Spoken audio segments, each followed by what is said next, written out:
오늘 우리에게 주신 하나님 말씀은 구약성경 1294쪽에 있는 미가서 4장 6절에서 8절의 말씀입니다. 미가서 4장 6절에서 8절의 말씀,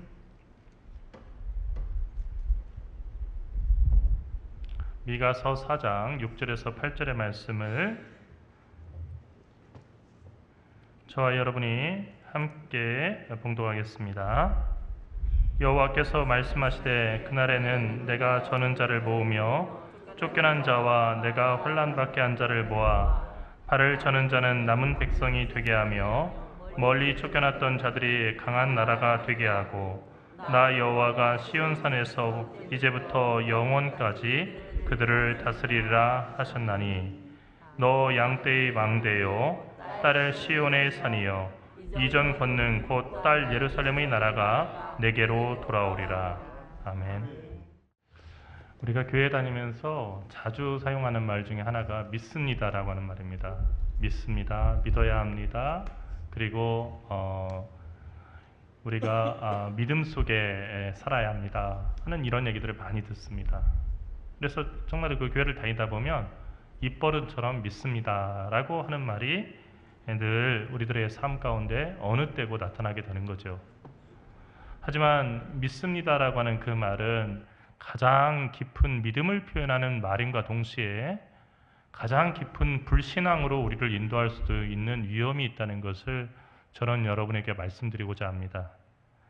믿습니다 하는 그 말이 어떻게 우리를 불신앙으로 인도하냐라고 의문을 갖는 분들이 있겠지만 하나님은 단순히 믿음의 대상만이 아니시기 때문에 그런 문제가 생겨납니다. 칼 융이라고 하는 심리학자가 있었습니다. 이분이 프로이드와 나란히 20세기 최고의 심리학자로 정말로 그 쌍두마차라고 불리기도 하고 또는 양대 산맥이라고도 불렸던 그런 분인데 어느 날 한 기자가 이 칼 융에게 물었습니다. 신을 믿으십니까? 신을 믿으십니까?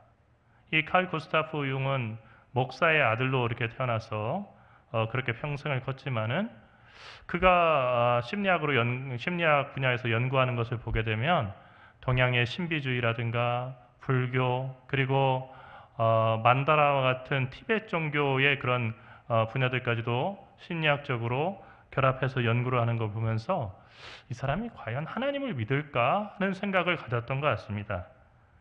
그랬더니 어떤 것이 진실이지만 뒷받침할 것이 없을 때 사람들은 신을 믿는다고 한다면 그것이 믿는 것이라고 하는 말의 의미라고 한다면 나는 신을 믿지 않습니다.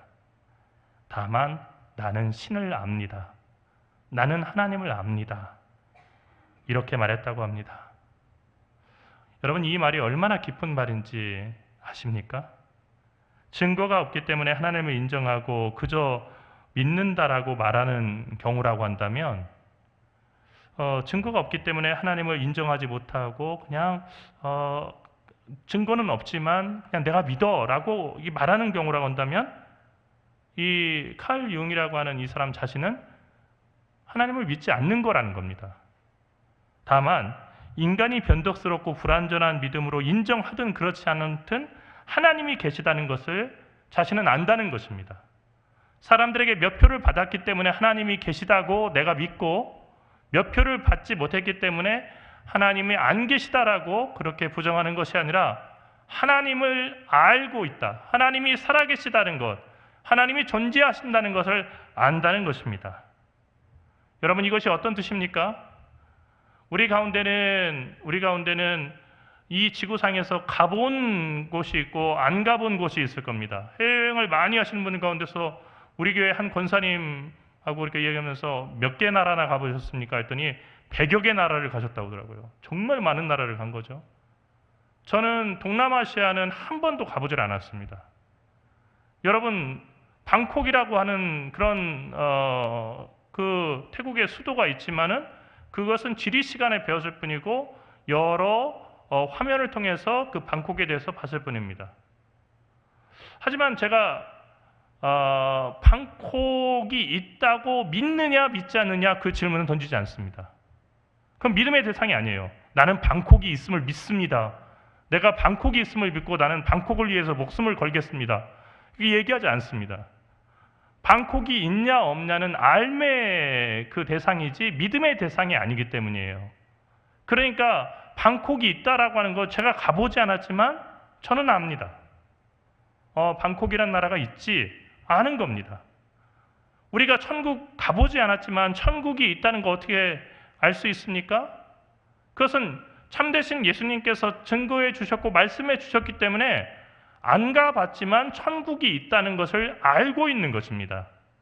그러니까 신앙생활에서 믿음이 최고고 믿음만 있으면은 제일이고 안 믿어질 때 믿습니다 해야 그것이 믿음인 것 같지만 사실은 우리가 신앙생활이 균형 있게 가기 위해서는 암과 믿음이 함께 가야 한다는 것입니다. 우리는 믿음이 모든 것의 열쇠라고 생각합니다. 하지만 믿음 뒤에 숨어서 자신의 믿음 없음을 그냥 은근슬쩍 넘어가거나 감추는 경우가 얼마나 많습니까? 입으로는 믿습니다라고 수없이 그렇게 되뇌이지만 정작 하나님과는 아무런 상관없이 살아가고 하나님을 알지 못하는 사람들이 얼마나 많이 있습니까? 예수님은 아들은 아버지를 알고 아버지는 아들을 안다라고 말씀하셨습니다. 이스라엘 삶에서 이스라엘의 히브리어에서 알미라고 하는 단어는 단순히 머릿속에 들어와 있는 지식의 상태가 아닙니다.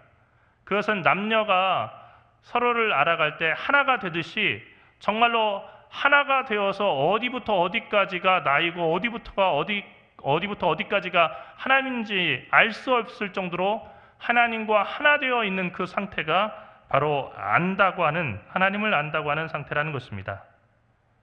믿음은 물론 우리에게 중요합니다.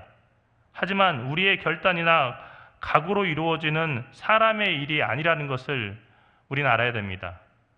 믿음의 시작은 내가 아닙니다. 바울은 로마서 12장에서 지혜의 말씀, 지식의 말씀, 병고침, 예언, 영분별, 방언, 그리고 통역과 더불어서 믿음을 성령의 은사라고 말했습니다. 그러니까 믿음은 우리의 노력이나 우리의 업적이 아니라 우리의 수고가 아니라 우리의 태도가 아니라 온전한 하나님의 선물이라는 것입니다. 우리에게 믿음 있는 것은 어느 날 우리가 결심해서 내가 오늘부터는 하나님 열심히 믿어봐야지 종교 하나 정도는 있는 것이 자녀 교육에도 좋은 것 같아. 내가 오늘부터 결심해서 열심히 신앙생활을 해야겠다 하고 시작했다고 생각하지만 그것은 잘못된 그런 분석입니다. 왜냐하면 믿음이 시작된 것은 하나님께서 우리에게 선물로 주시는 그 순간 시작된 것이고 바로 하나님께서 시작하신 그 순간에 우리 가운데 알지 못하는 믿음의 역사가 시작됐기 때문입니다. 그러므로 우리가 하나님을 믿기 위해서는 먼저 하나님을 알아야 합니다. 우리의 믿음은 맹목적인 복종이 아니라 봄바람이 얼어붙은 가지를 스칠 때 거기에 예쁜 꽃들이 피어나는 것처럼 하나님의 은혜가 우리를 감싸게 되면은 거기에 대한 자연스러운 반응으로 나오는 것이 바로 믿음이기 때문입니다. 그래서 호세아는 이스라엘 백성들을 향해서 여호와를 알자, 힘써 여호와를 알자라고 그렇게 간절히 권고한 것입니다. 우리는 하나님께서 허락하실 때에만 하나님을 볼 수가 있습니다. 마찬가지로 하나님께서 허락하실 때에만 하나님을 믿을 수가 있습니다. 예수 믿는 것은 받은 증거만 도다라고 우리가 이렇게 찬양을 합니다. 우리는 증거를 보고 예수를 믿겠다라고 생각을 하면서 하나님께 믿을 증거를 보여달라고 도마처럼 그렇게 요구를 합니다. 하지만 하나님께서 우리에게 주신 증거는 이미 차고 넘칩니다. 성경이 바로 그 증거의 모음집입니다. 성경을 읽는 사람은 하나님이 어떤 분이셨고 어떤 분이시며 어떤 분이실지를 알 수 있습니다. 하나님을 먼저 만났고 하나님을 알았던 그 사람들에 의해서 하나님이 누구신지가 우리에게 증거되기 때문입니다. 믿음은 하나님을 아는 데서부터 출발합니다. 예수 귀한 예수 믿음 더욱 주소서. 주님께서 믿음을 주시지 않으시면 우리는 주님을 믿을 수 없다는 것입니다.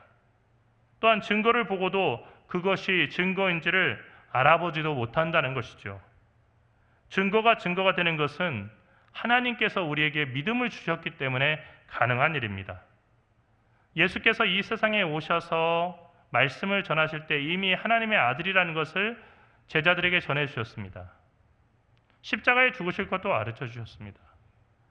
그리고 십자가에서 죽어서 사흘 만에 다시 부활할 것도 알려주셨습니다.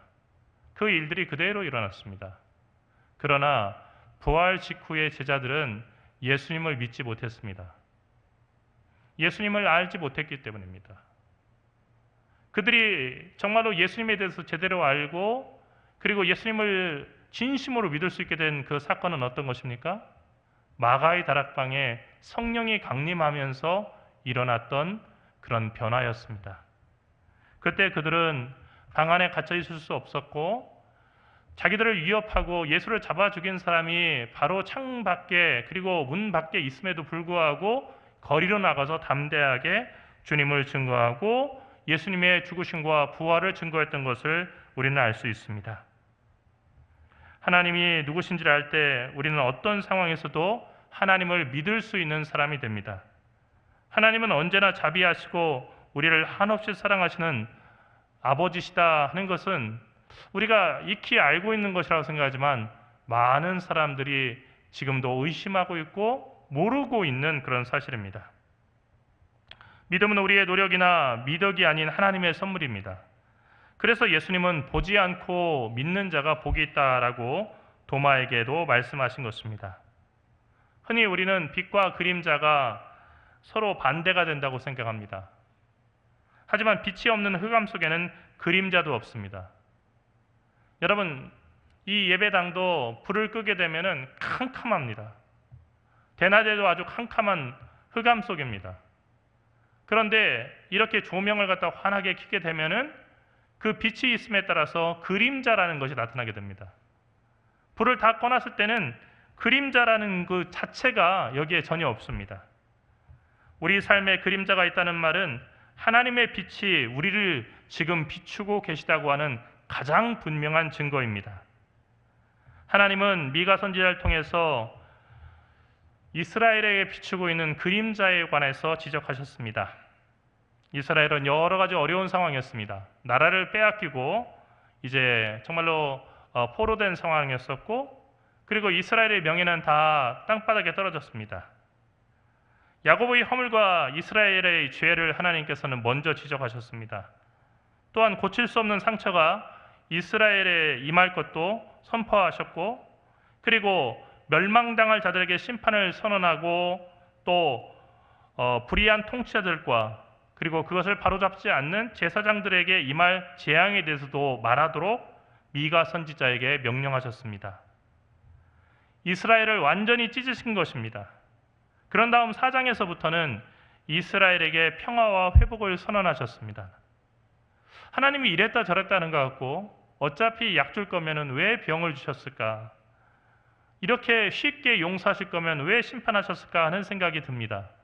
하지만 이것은 미가에서만 나오는 질문이 아니고 욥기에서도 나오는 질문이며 또 이사야서를 읽으면서도 하나님이 그렇게 심판을 얘기하다가 갑자기 이렇게 평화를 얘기하시는 것은 무슨 까닭일까 하는 생각을 하게 됩니다. 어쨌든 이렇게 하나님의 상반되는 모습을 보면은 우리는 매우 당혹스럽습니다. 어느 쪽이 진짜 하나님의 진심인가 알기 어렵기 때문입니다. 하지만 여러분, 이것이 어디 성경에서만 그렇겠습니까? 우리 삶에서 그렇지 않습니까? 하나님께서 나를 정말로 따뜻하고 자비하게 그리고 사랑스럽게 대해주시는 것 같아서 감사하기가 무섭게 하나님이 나를 가혹하게 대하시는 것 같고 거칠게 대하시는 것 같고 더 나아가서 하나님이 나를 싫어버리시려는 것처럼 느껴지는 그런 때가 우리의 인생에도 있다는 것입니다. 심판과 재앙을 선포하는 하나님과 평화와 회복을 선포하는 하나님, 이 하나님을 어떻게 한 하나님이라고 고백할 수 있는가 하는 고민이 우리에게 생깁니다. 우리가 보기에는 상반돼 보이지만 이것은 어둠 속에 사는 죄인이 우리에게 하나님의 빛이 비칠 때, 죄인인 우리에게 하나님의 빛이 비칠 때 우리에게 일어나는 현상입니다. 역설이겠지만은 우리가 하나님을 멀리 떠나서 어둠 속에 살 때는 거기에는 그림자가 없었습니다. 왜냐하면 거기에는 무엇이 어둠이고 무엇이 빛인지를 정확하게 알 수 없기 때문입니다. 하지만 그 어둠 속에 살아가던 우리에게 빛이 비치게 되면 비로소 우리의 얼굴도 드러나고 우리의 몸도 드러나고 그리고 우리의 삶 가운데 밝은 면들이 드러남과 동시에 우리의 삶에 그전에 없었던 그림자가 생겨납니다. 사람들이 여기에 깜짝 놀라게 됩니다. 하나님을 믿고 의지하는데 왜 내 삶에 십자가라고 하는 그림자가 나타난 것인가? 하나님 믿고 의지했으면 그전에 그림자가 있더라도 없어졌을 텐데 내가 예수를 믿기 전에는 그림자가 없었는데 그림자가 이제 나타나기 시작했다라고 당황하는 것이죠. 앞서 말씀드렸지만은 완벽하게 캄캄한 어둠 속에 있을 때는 그림자는 존재할 수가 없습니다. 빛이 있을 때만 빛이 비추는 사람이라고 하는 증거, 하나님의 빛이 비춰주고 있는 사람이라는 그 증거가 바로 그림자입니다. 그림자가 나타났다는 것은 그 삶을 하나님께서 비춰주고 계시다고 하는 가장 분명한 증거입니다. 우리의 죄와 허물과 상처와 아픔도 그 빛에 비춰서 드러납니다. 그래서 사람들은 예수 그리스도로 오신 하나님의 빛을 싫어합니다. 신앙생활을 기피합니다. 하나님 없이도 어둠 속에서 멀쩡하게 그림자 없이 살았는데 하나님께 가까이 오면 오히려 자신의 죄와 허물이 드러나고 이전에 없었던 그림자가 나를 따라다니기 때문입니다. 그래서 하나님을 멀리합니다. 이것은 인간이 무지하기 때문입니다. 하나님을 잘 믿지 못하는 것은 하나님을 알지 못하기 때문입니다. 하나님을 믿는 우리의 삶에도 많은 그림자들이 생겨난다는 사실을 저는 여러분에게 다시 한번 강조하고 싶습니다. 여러분, 저는 가끔 그런 얘기를 여러분들에게 할 수 있다면 얼마나 하나님을 홍보하는 데 도움이 될까 그런 생각이 듭니다. 어떤 이야기요? 예수 믿으면 예수 열심히 믿고 기도 생활 열심히 하고 하면은 자녀들이 전부 다 서울대 원하는 과에 들어갈 수 있습니다. 이렇게 얘기할 수 있다면요. 얼마나 많은 사람들이 좋아할까요? 우리 동강교회 등록하는 동시에 원하는 학교 원하는 과는 보장된 겁니다. 이렇게 얘기한다면요. 주일날 이 자리가 가득 찰 뿐만 아니라 먼저 들어오게 해서 밖에서 싸움 나고요. 경찰들이 거기서 교통정리하고 그리고 암표들이 팔릴 거예요. 제일 앞좌석 목사님 침이 튀기는 그 자리입니다. 침 튀기면은 장학생으로 들어간답니다. 뭐 이렇게 되면은 정말로 여기 뭐 여지없이 앉으려고 하겠죠. 또 어떻습니까?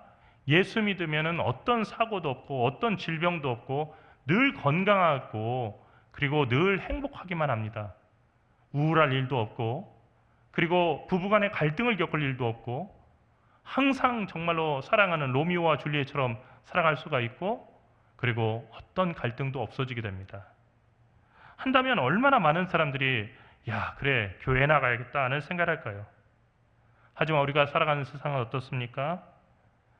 믿음 좋은 그리고 늘 기도로 살아가는 그런 성도들 가운데 갑자기 큰 사고를 당하기도 하고 또 사업에서 큰 어려움과 실패를 보기도 합니다. 그런가 하면 암과 같이 정말로 깜짝 놀랄 만한 큰 병에 걸리기도 합니다. 더 나아가서 젊은 나이에 세상을 떠나기도 합니다. 이런 그림자는 우리의 믿음을 흔들어 놓습니다. 하나님이 함께 하셔서 우리를 사랑하시는 빛을 비춰주셔서 우리 삶의 그림자가 나타난다면서 어떻게 하나님이 살아계시고 의로우시고 그리고 선하신 분이라고 한다면 어떻게 이런 일이 나에게 나타날 수 있을까? 하나님께서 자비하신 하나님이시라고 하면 왜 하나님은 이처럼 가혹하게 나를 대하실까? 우리가 하나님을 믿는 그 믿음의 강도가 강한 만큼 우리 삶에 이런 시련과 역경이 나타날 때 하나님에 대한 의심과 또한 하나님에 대한 미움은 더욱더 깊어지게 됩니다. 여러분도 아마 그럴 것이고 저도 역시 그렇습니다. 믿음으로 산다는 것은 그런 의미에서 두려움과 떨림을 함께 가지고 살아가는 것입니다. 한번 믿음이 흔들리지 않으면 얼마나 좋을까요? 그러나 우리는 수없이 흔들립니다. 흔들리지 않고 피는 꽃이 있으랴라고 시인은 얘기했지만은 정말 우리들의 믿음은 끊임없이 흔들리고 때로는 꺾어질 것 같은 그런 위기를 경험합니다. 하지만 그런 모든 바람 속에서도 우리의 믿음을 지켜주는 것은 하나님이 누구신가에 대한 하나님을 아는 그런 알미입니다. 아브라함이 하나님의 약속이 깨어지는 것 같은 위기 앞에서도 아들 이삭을 번제로 바치러 모리아 산으로 말없이 올라갔던 것처럼 우리도 그 의심의 어두운 터널을 하나님이 누구신지를 아는 그 알매 의지에서 나가야 됩니다. 여러분, 아브라함의 심정이 어땠을까요? 올라가면서 정말 하나님께서 어렵게 주신 이 아들을 진짜로 불에 태워서 바치는 번제로 바치라고 하는 걸까? 정말 그것을 원하실까? 하는 생각도 들었을 거고요. 또 옆에서 아버지, 땔감이랑 다 있는데요. 그런데 칼도 있고 땔감도 있고 한데 번제로 쓸 동물은 어디 있습니까? 어디 있습니까? 양 어디 있어요? 라고 물어볼 때 그 이야기를 듣고 아버지로서 아브라함은 어떤 생각을 했겠습니까? 정말 많은 생각을 했을 거예요. 그래서 키에르케고르라고 하는 철학자는요, 바로 아브라함이 이 모리아 산으로 올라가는 이 사건 하나를 가지고서 책 한 권을 폈어요. 책 한 권을 썼는데 그것이 Fear and Trembling, 그러니까 두려움과 떨림이라고 하는 그 책입니다. 대단한 거죠. 우리가 아는 그 아브라함의 이야기를 가지고 어떻게 한 권의 책을 만들 수 있다는 거. 우리가 믿음으로 살아간다고 하지만 우리에게는 항상 이런 두려움과 떨림이 찾아온다는 겁니다. 하나님을 믿고 의지하는데 정말 내가 알고 있는 하나님이 맞을까? 아니면 내가 잘못 알고 있을 것인가? 이렇게 우리에게 스스로 묻게 하는 그런 위기가 찾아온다는 거죠. 또 그 어둠의 터널은 영원히 끝나지 않을 것처럼 보입니다. 여러분, 우리나라에도 11km가 넘는 그런 터널들이 있습니다. 3km만 해도 대단한 건데 11km가 넘는 그 터널들을 갖다가 통과하려면요, 믿음이 필요합니다. 어떤 믿음이 필요할까요? 끝에는 반드시 출구가 있을 거야 라고 하는 그런 믿음이 필요해요. 그리고 알미 필요해요. 이건 뚫린 터널이야. 그러니까 가는 거예요.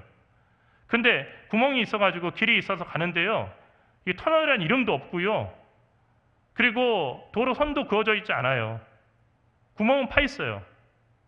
근데 이게 어디로 가는지 내비게이션에 잡지를 못해요. 그런다면 여러분, 우리가 그 긴 터널을 지나갈 수 있을까요? 끝에 갔는데 보니까 앞에 한 500대가 차가 이렇게 딱 막혀 있어요. 유턴 받아 올 수 없어요. 뒤에서 한 500대가 다시 밀려와요. 거기 갇힌다면 어떻게 됐어요? 생각만 해도 끔찍하죠. 그러니까 우리가 사실은 차가 있고 기름 넣고 그리고 내가 운전하니까 이렇게 다니는 것 같지만요, 우리는 사실은 믿음 속에서 움직이는 거예요. 옆에 있는 차가 기분 나쁘다고 나를 덮치지 않을 거다. 옆에 가는 덤프트럭의 운전기사가 오늘 회사 사장과 싸우고 나와서 소주 2병을 마셨는데 기분이 나쁘니까 에이 모르겠다 하고서는 덮치지 않을 것이다 라고 하는 믿음이 있으니까 운전할 수 있는 거예요. 또 반사회성 성격 장애를 가진 사람이요, 내가 내 뒤에 오다가 화가 나가지고 갑자기 서가지고 나는 그 차를 받게 되고 큰 사고가 나지 않을 것이다, 뭐 그런 생각 자체가 없어요. 적어도 세상 사람들이 질서를 지키면서 약속을 지키며 그렇게 가겠지 하니까 우리가 가는 거예요.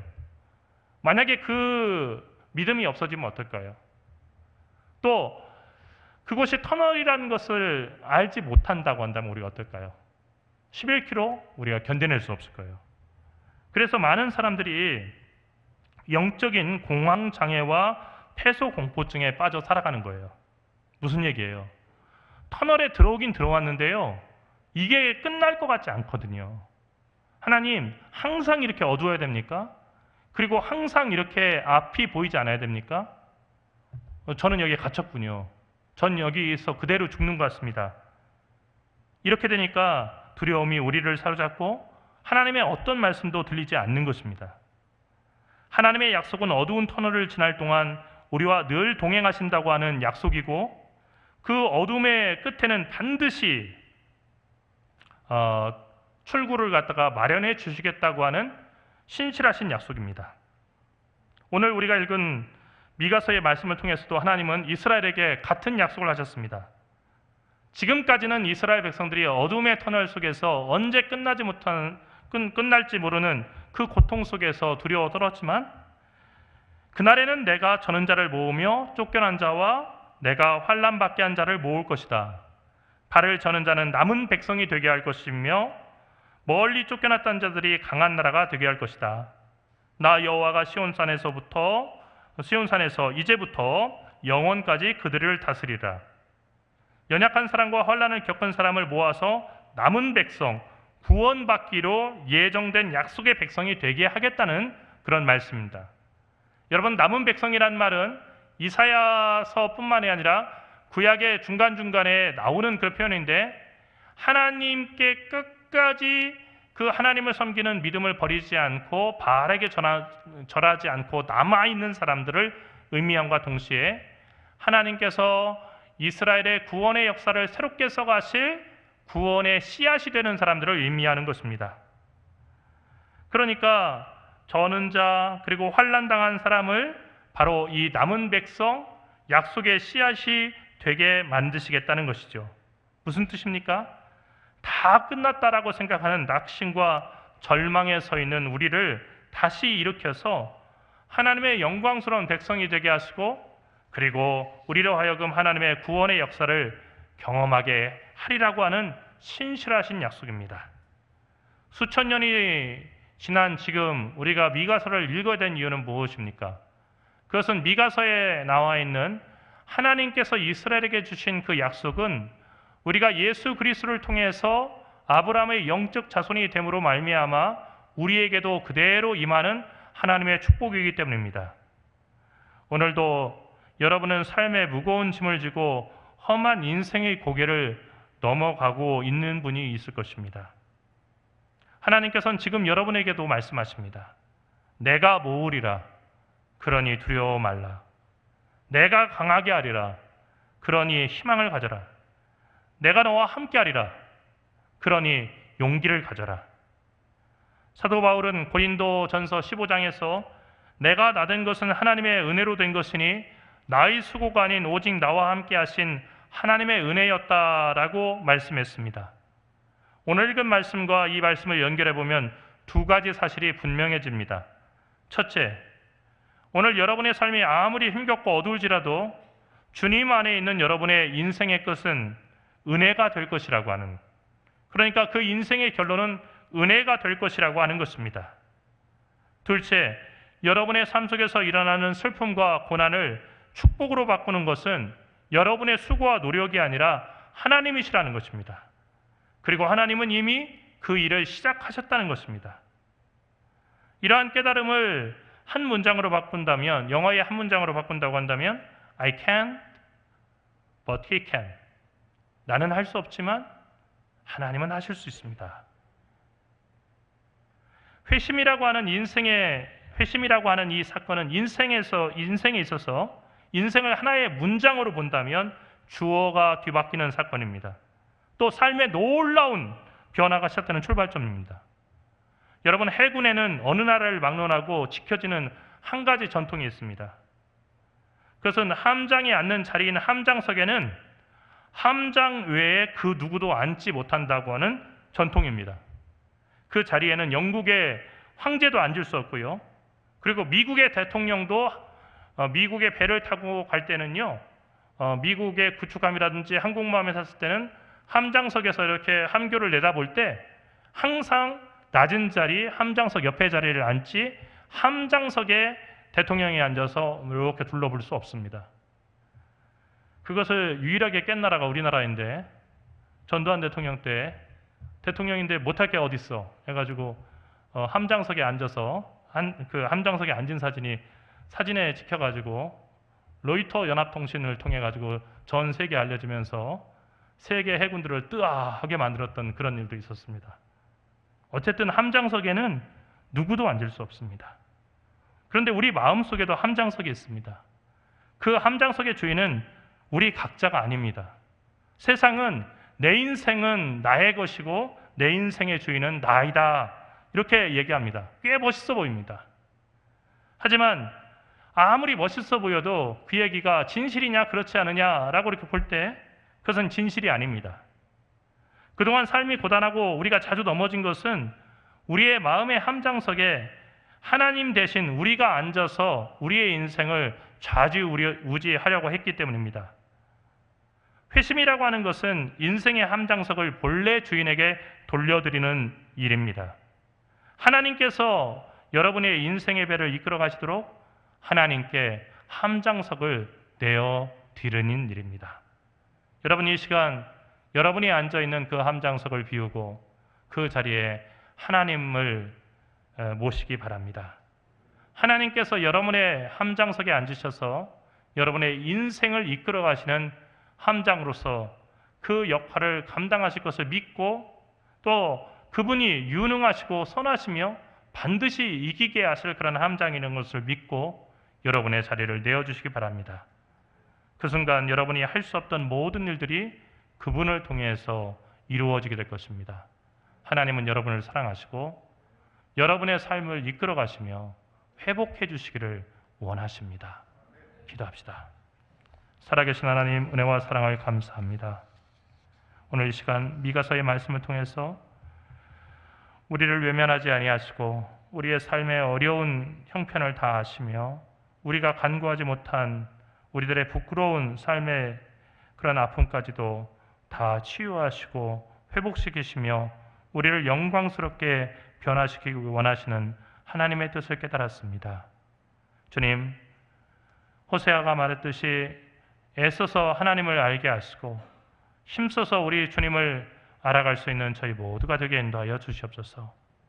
하나님을 아는 그 지식이 온 세상을 덮게 인도하여 주시옵시고 물이 바다를 덮은 것 같이 하나님을 아는 지식이 온 세상에 그렇게 나타날 수 있도록 인도하여 주시옵소서. 이 시간 저희가 저희의 인생에 대해서 아는 척하고 저희가 주인인 척하던 모든 것들을 회개하며 내려놓습니다.